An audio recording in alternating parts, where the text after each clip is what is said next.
আসসালামু আলাইকুম সবাইকে, আশা করি সবাই ভালো আছেন। সামাজিক মাধ্যম বর্তমানে সবচেয়ে আর কি একটা জনপ্রিয় জায়গা। সবাই আমরা এখানে আসি, আমরা ব্লগার হই, আমরা ইউটিউবার হই, না হই, তবু আমরা এখানে আসি, আমরা এসে আমাদের মনের কথা বলি, আমাদের মতামত প্রকাশ করি। এবং এটাকে যদি ভালোভাবে ব্যবহার করা যায়, এটা একটা, আমি বলতে পারি যে এটা একটা মুক্ত চিন্তা বা মুক্ত মতামত প্রকাশের একটা জায়গা। তো সেখানে একজন সেলিব্রিটি যদি একজন মতামত প্রকাশ করেই থাকেন, তাতে কিন্তু দোষের কিছু নয়, বা তাতে কিন্তু আমরা কটাক্ষ করতে পারি না বা ভ্রুক্ষেপ করতে পারি না। হ্যাঁ, আমাদের নিজস্ব মতামতটাকে আমরা প্রকাশ করতে পারি সুন্দরভাবে, ঠিক না?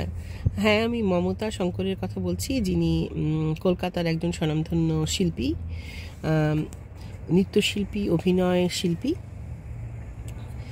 যিনি অনেক দশক ধরে অভিনয় করে আসছেন। এবং আমি তাকে মার্জিত পোশাকেই দেখেছি, সবসময় মার্জিত কথাবার্তায় দেখেছি।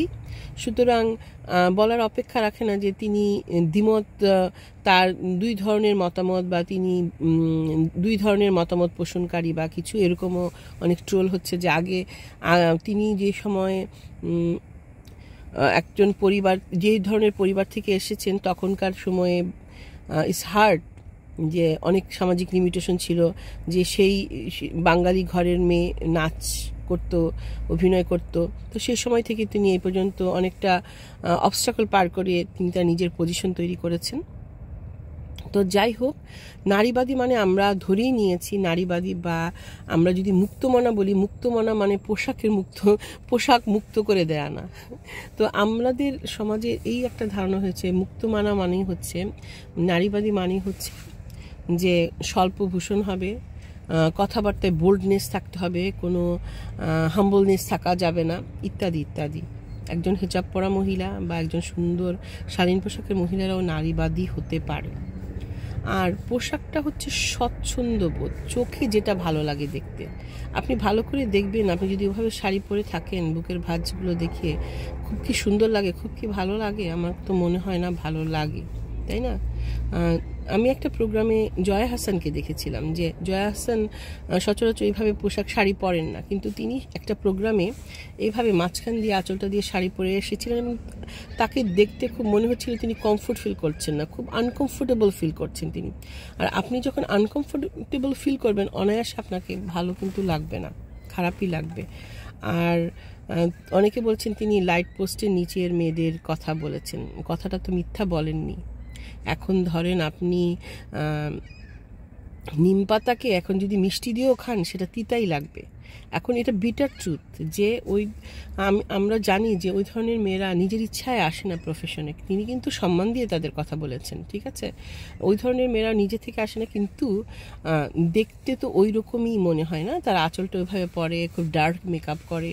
হ্যাঁ, তো সম্মান দিয়েই উনি কিন্তু তার প্রকাশটা করেছেন, যে আসলে আমরা তখন এভাবে শাড়ি পরলে এভাবেই চিন্তা করতাম যে মেয়েটা বোধ হয় ওরকমভাবে ইসে করেছে। আমার মনে আছে যে আমার এক আত্মীয় ছিলেন, যে উনি খুব ডার্ক মেকআপ করতেন এবং আঁচলটা এভাবে পরতেন। সবাই কিন্তু খুব সমালোচনা করতো।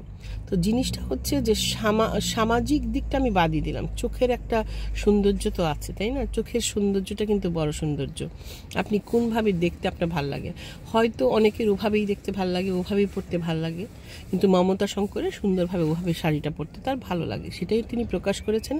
এবং চারপাশের মানুষ, বিশেষত সেলিব্রিটিরা তো আছেনই, অন্যান্য যারা আছেন ব্লগার না হয়েও তাকে অনেক চ্যালেঞ্জ ছুড়ে দিচ্ছেন, তার বিরুদ্ধে ট্রোল করছেন নানাভাবে। তো এটা আসলে উচিত নয়, কারণ আগেই বলেছি সামাজিক মাধ্যম হচ্ছে একটা মুক্ত মঞ্চ, আমরা আমাদের মতামত বলতেই পারি, তাই না? তো সেই অধিকারটা সবাইকেই দেওয়া উচিত, সেটা আমরা সেলিব্রিটি হোক এবং সাধারণ মানুষই হোক, তাই না? তো ভালো থাকবেন সবাই, আল্লাহ হাফেজ। আর এই ধরনের মানসিকতা আসলে কাম্য নয়। আমাদের যুগটা মডার্ন হচ্ছে ঠিকই, কিন্তু মানসিকতা এখনো পিছিয়ে আছে। আমার মতামত প্রকাশের অধিকার নেই, এটা কেমন কথা?